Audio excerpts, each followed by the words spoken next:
முதல்ல தமிழ்நாடு நாடார் சங்கத்துக்கும் பிஜேபிக்கும் சம்பந்தம் கிடையாது. லோக்கல் போலீஸ் பார்த்துக்கிட்டே இருக்கிறாங்க. இவங்க வேற எழுதி கொடுத்துட்டு வாங்கிட்டு வந்திருக்காங்க பர்மிஷன். இங்கே எதுவும் நடக்காது, நாங்கள் அரசியல் பேச மாட்டோம், இப்பெல்லாம் போலீஸ் ஸ்டேஷனில் பர்மிஷன் இவ்வளோ கொடுத்தாதான் நாங்கள் கொடுப்போம் அப்படின்னு சொல்லியிருக்கிறாங்க. என்னால் உறுதியாக சொல்ல முடியும், தலைவர் அண்ணாமலை அவர்கள் இந்த இடத்துல அரசியல் பேச மாட்டார்.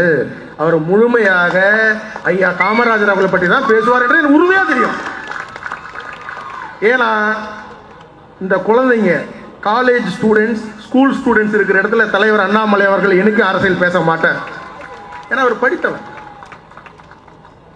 நம்ம அண்ணன் ஒருத்தர் சொன்னார், இங்கே நீங்கள் ஏன் 50 வருஷம் முன்னாடி பிறக்கல அப்படின்ட்டு.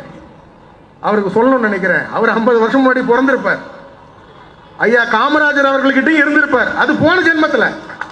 அப்புறம் அவர் அனுப்பி விட்டுட்டார், நீங்கள் இந்த ஜென்மத்தில் போங்க. இந்த ஜென்மத்தில் 2026 ஐயா காமராஜர் அவர்களுடைய ஆட்சியை தான் வரணும், அது இவர் மூலமா வரணும் அப்படின்னு. இப்போ கூட லண்டனுக்கு போறேன் நான் 2 மாசம், அது 6 மாசத்துலேருந்து 3 மாசமா கொண்டு வந்திருக்கோம். இந்த 3 மாசத்துலேருந்து 2 மாசமா கொண்டு வந்துருவோம். எவ்வளவு சீக்கிரமா முடியுமோ அவ்வளவு சீக்கிரமா முடிச்சுட்டு திருப்பி வந்துட்டு 2026 தமிழகத்தில் ஐயா காமராஜர் அவர்களுடைய ஆட்சி பிரதமர் நரேந்திர மோடி அவர்களின் வழிகாட்டுதல் படி திரு அண்ணாமலை அவர்கள் தலைமையில் இங்கே அமையும். எல்லாம் எங்க வீட்டில் கூட கேட்டாங்க, ரொம்ப டைம் எடுத்துக்க வேண்டாம், எனக்கு 5 நிமிஷம் தான். என்ன தமிழ்நாடு நாடார் சங்கம், ஆனா நீ ரெட்டியாராச்சே, நீ ஏன் அங்க போற, உனக்கு என்ன வேலை அப்படின்னு கேட்டாங்க.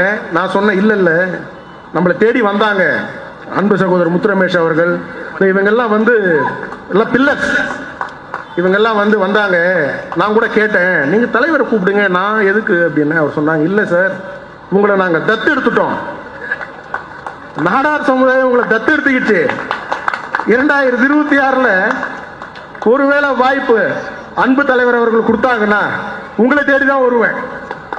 ஓட்டெல்லாம் போட்டு நீங்க தான் ஜெயிக்க வைக்கணும். அதனால என்னை தத்து எடுத்துக்கிறது ரொம்ப நன்றி. வாய்ப்புக்கு நன்றி கூடி விடைபெறுகிறேன். பாரத் மாதா கி ஜெய். 2 தினங்களுக்கு முன்பாக முதலமைச்சர் ஸ்டாலின் அவர்கள் தமிழ்நாடு பிறந்த தினம் என்று சொல்லி 3 படத்திற்கு அங்கே மாலை போட்டு எல்லா அமைச்சர்களோடு நின்று போட்டோவுக்கு போஸ் கொடுத்தார். நான் அந்த போட்டோவை பார்த்தேன்.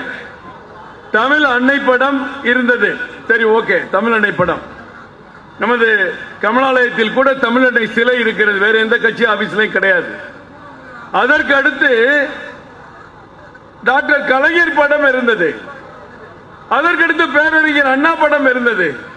இந்த படத்திற்கு முதலமைச்சர் மாலை அணிவிக்கிறார், மற்ற அமைச்சர்கள் எல்லாம் சுத்தி நின்று கும்பிட்டு இருக்காங்க. எதுக்குன்னு கேட்டா தமிழ்நாடு பிறந்த தின விழாவுக்கு இவங்களுக்கெல்லாம் மரியாதை செய்யறாங்களாம். உண்மையிலே முதலமைச்சர் அவர்கள் மரியாதை செய்திருக்க வேண்டுமையானால் இன்றைக்கு விழா நடந்து கொண்டிருக்கிற ஐயா மாபோசி அவர்களுக்கும் ஐயா மார்ஷல் நேசமணி அவர்களுக்கும் அவர் படத்தை வைத்து மரியாதை செய்திருக்க வேண்டும். தமிழ்நாடு என்று பெயர் சூட்டுவதற்கு ஒரு சான்றோர் திருமகன் விருதுநகர் சங்கரலிங்க நாடார் அவர்கள் உண்ணாவிரதம் இருந்து உயிர் நீத்த வரலாறு. அவர் படத்தை வச்சு முதலமைச்சர் நம்ம எல்லாம் பாராட்டலாம், சந்தோஷப்படலாம். இன்னைக்கு இருக்கிற காங்கிரஸ் கட்சிக்கு பெரிய பிரச்சனை என்ன தெரியுமா? காமராஜர் ஆட்சி என்றால் என்ன? ஸ்டாலின் அவருடைய ஆட்சி காமராஜர் ஆட்சி ஒருத்தர் பேசுறார், ஒருத்தர் இல்லவே இல்லைன்றார். மறுபடியும் அடுத்த நாள் இன்னொருத்தர் பேசுற ஆமாங்கிறார். அடுத்த நாள் பார்த்தா சென்னை மாநகர முழுதான் ஆளும் காமராஜர் ஆட்சி என்று முதலமைச்சர் படத்தை போட்டு போஸ்ட் ஓட்டுறாங்க. காமராஜர் ஆத்மா கூட இதை மன்னிக்காது. காமராஜர் ஆத்மா கூட மன்னிக்காது. படிக்க கற்றுக் கொடுத்த தலைவர் காமராஜர் எங்கே? குடிக்க கற்றுக் கொடுத்த திராவிடம். உண்மையான காமராஜர் ஆட்சி வரப்போகிறது. எங்கள் தலைவர் அண்ணாமலை தலைமையிலே காமராஜர் ஆட்சி வரப்போகிறது. நீங்க பார்க்கலாம் போறீங்க எப்படி இருக்க காமராஜர் ஆட்சி. அன்பு தம்பி முத்துரமேஷ் தெளிவா சொன்னார். அவர் பாஜக தலைவரான பிறகு காமராஜரை பற்றி பேசவில்லை. அவர் உள்ளத்துல, மனசுல, உடல்ல என்னைக்கு இருக்கிற ஒரு தலைவர் என்றால் அது பெருந்தலைவர் காமராஜர் அவர்கள். பாரத பிரதமர் நரேந்திர மோடி அவர்கள் செங்கோட்டையிலே கொடியேற்றுவதற்கு முன்பாக ஒவ்வொரு புதிய திட்டங்களையும் அறிவிப்பதற்கு முன்பாக சொல்கிறார், தென் பகுதியிலே பெருந்தலைவர் காமராஜர் உயிரோடு இருந்திருந்தால் என் திட்டங்களை எல்லாம் பாராட்டி மகிழ்ந்திருப்பார் என்று பாரத பிரதமர் நரேந்திர மோடி அவர்கள் சொல்கிறார். இதுதான் பாஜகவுக்கும் பெருந்தலைவருக்கும் இருக்கிற உண்மையான நட்பு உறவு. அதிகமான நேரம் நான் எடுத்துக்கொள்ள கூடாது. ஏனென்றால் எங்கள் தலைவர் பேசுவதை நாம் கேட்க வேண்டும். இங்க தம்பி பாலகிருஷ்ணன் பேசினாரு, வியாபாரிகள் எல்லாம் கஷ்டப்படுறாங்க, திடீர்னு தீ விபத்து, தம்பி திடீர்னு தீ விபத்து, கடை வியாபாரிகள் நஷ்டம் அடைஞ்சிட்டா என்ன பண்றது, அவங்களுக்கு வழியே இல்ல, பென்ஷன் திட்டம் வேணும்னு பாலகிருஷ்ணன் சொன்னார். பாலகிருஷ்ணன் ரொம்ப திறமையானவர். 2019 தேசிய வியாபாரிகளுக்கு பென்ஷன் திட்டத்தை அறிமுகப்படுத்தியவர் பாரத பிரதமர் நரேந்திர மோடி. 2019 கொடுத்தாச்சு. நம்ம அதெல்லாம் பார்க்க மாட்டோம். இங்க அண்ணன் விக்ரமராஜா இருக்காருல்ல, என்னைக்காவது ஸ்டாலின் போய் அவரை வாழ்த்தி போட்டோ எடுக்கணும், போஸ்ட் கொடுக்கணும். டெல்லியில போய் போராடுவேன்னு சொல்லியிருக்காரு. இப்ப எதுக்கு போராடுவேன்னு தெரியல. ஒருவேளை அவருடைய அசைன்மெண்ட் நீங்க டெல்லிக்கு போங்கன்னு சொல்லிருப்பாங்க. 40 லட்சத்துக்கு வியாபாரம் பண்ணா ஜிஎஸ்டியே கிடையாது. 1.5 கோடிக்கு வியாபாரம் பண்ணா வருஷத்துக்கு 1% டாக்ஸ். எதையுமே உண்மையை நமக்கு சொல்ல வர்றது இல்ல. முத்ரா கடன் திட்டம் வியாபாரிகள் தான் நிறைய பயன்படுறோம். ஸ்டார்ட் அப் திட்டம் இன்னைக்கு இருக்கிற வியாபாரிகள் பிள்ளைங்க எல்லாம் அடுத்த தொழிலுக்கு போறதுக்கு உதவி செஞ்சிட்டு இருக்கு. எல்லா வியாபாரிகளுக்கும் பென்ஷன் திட்டத்தை அறிவிச்சு இன்னைக்கு 5 வருஷம் ஆக போகுது. அதையெல்லாம் ஊன்றி கவனிக்க வேண்டும். பெருந்தலைவர் காமராஜருடைய பெயர் சிலை விமான நிலையத்திற்கு வைக்க வேண்டும். இந்த சதி ஏற்கனவே நடந்தது. அதற்கு பிறகு அண்ணா திராவிட முன்னேற்ற கழக ஆட்சியிலே ஒட்டுமொத்தமாக எல்லா விமான நிலையத்தினுடைய மொத்த வளாகத்திற்கும் புரட்சி தலைவர் பெயரை வைக்க வேண்டும் என்றார்கள். அதற்கும் போராடினோம். அதற்கு பிறகு சமீபத்திலே காங்கிரஸ் ஆட்சியிலே 10 ஆண்டுகள் நாம் போராடினோம். எதற்கு போராடினோம்? இங்க காமராஜர் பெயரை வச்சுட்டீங்க, உள்நாட்டு முனையத்திற்கு, வெளிநாட்டு விமான முனையத்திற்கு பேரறிஞர் அண்ணா பெயரை வச்சுட்டீங்க, பரவாயில்ல. ஆனா அந்த பெயரை கூட எடுத்துட்டு நாங்க புதுப்பிக்கிறோம் அப்படின்னு சொல்லி திரும்ப பெயரை வைக்கிறதுக்கு காங்கிரஸ் கட்சி அந்த நிர்வாகிகளை, தலைவர்களை எத்தனை முறை காவடி தூக்கியிருக்கோம். பெருந்தலைவர் காமராஜர் பெயரை திருப்பி வையுங்க என்று சொல்லி. ஆனால் உங்களுடைய போராட்டம் வீண் போகவில்லை. ஆனால் பெருந்தலைவர் காமராஜர் பெயரை மீண்டும் பெரிய எடுத்து 10 அடி உயரத்துக்கு வைத்திருப்பது யார்? பாரதிய ஜனதா கட்சி ஆட்சி வந்தவுடன் அங்கே வைக்கப்பட்டிருக்கிறது. கல் இறக்கி விற்பனை செய்ய வேண்டும். ஏன்? கள்ளச்சாராயத்தை ஒழிக்க வேண்டும்.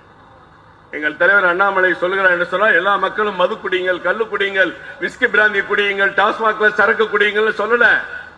இந்த தீய சக்திக்கு முன்னாடி ஒரு நல்ல பொருளா இருக்கட்டுமே, அத மக்கள் குடிச்சா கூட அவங்களுடைய செலவு கம்மியா இருக்கும், உடல் ஆரோக்கியமா இருக்கும் சொல்றோம். டாஸ்மாக் கடையில் ஒழிச்சா எல்லாமே வேண்டாம். ஆனா இன்றைக்கு கல் இறக்கி விற்றால் இந்த சமுதாயம் சீர்படும், கிராம பொருளாதாரம் மேம்படும், விவசாயிகள் வாழ்வை செழிக்கும், தொழிலாளருக்கு வேலை வாய்ப்பு உருவாகும் என்று சொல்லி ஒரு துணிச்சலாக ஒரு தலைவன் சொன்னார் என்று சொன்னால் அது எங்கள் அண்ணாமலை அவர்கள் மட்டும்தான் சொன்னார். வேற எல்லாரும் சொல்லல. ஏன் சொல்லலன்னு தெரியல. டாஸ்மாக் சரக்கு உற்பத்தி பண்ற தொழில்வர்களுக்காக அவங்க சொல்லாம இருந்தாங்கன்னு தெரியல. இருந்தாலும் பாரதிய ஜனதா கட்சியை பொறுத்தவரை பிற்பட்ட சமுதாயங்களுக்காக குரல் கொடுத்த ஒரு இயக்கம். நீங்க எல்லாம் நல்லா தெரிஞ்சுக்கணும். இங்க நம்ம எஸ்சி அணி தலைவர் சீதாராமன் இருக்கிறார், சிறுபான்மை அணி நிர்வாகிகள் இருக்கிறாங்க. ஆனால் ஓபிசி அணி தமிழகத்தில் இருக்கிற இன்றைக்கு கவுண்டர், வன்னியர், தேவர், நாடார், யாதவர், நாயுடு இப்படி இருக்கக்கூடிய அந்த பிற்பட்ட சமுதாய மக்கள், இவர்களுக்கு ஒரு பாதிப்பு என்று சொன்னால் கேட்பதற்கு நாதி கிடையாது. சட்டபூர்வமாக நீங்கள் பிரச்சனையை அணுக முடியாது.